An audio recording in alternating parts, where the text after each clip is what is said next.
ప్రార్థన క్రైస్తవ జీవితంలోనే ప్రాముఖ్యమైనది. ప్రార్థన చాలా శక్తివంతమైనది. ప్రార్థన మనం చేసినప్పుడు ఏం జరిగిందంటే పరలోకంలోనే అది ప్రభావం చూపిస్తుంది. చూడండి, ఇప్పుడు ఆటం బాంబు ఉంది, ఏదైనా ఒక బాంబు వేశారు అనుకోండి, ప్రత్యేకమైన స్థలంలో దాని ప్రభావం చూపిస్తుంది.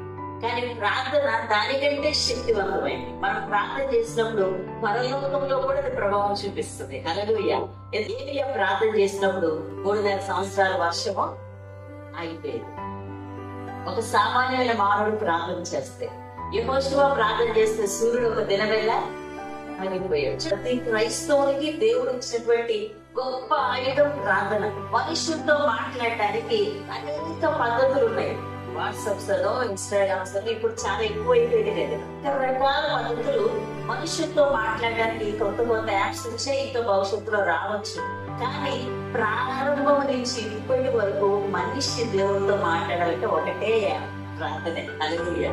ఏ యాప్స్ దాన్ని మన సబ్స్క్రైబ్ చేయడానికి ఛాన్సే లేదు. భవిష్యత్తులో అయినటువంటి ఎంత టెక్నాలజీ పరంగా మనిషి మాత్రం మోకాల మీదకి రావాల్సిందే. అంత అద్భుతమో చూడండి, మనం ఫోన్స్ తో కేవలం భూమి మీద ఉన్న వారితోనే మాట్లాడతాం, కానీ ప్రార్థనలో సాక్షాత్తు పరలోకంలో ఉన్న దేవుడితో మాట్లాడతాం. వైర్లెస్ కనెక్షన్ ఇది. ఎప్పుడు నెట్వర్క్ ఇష్యూస్ ఉందో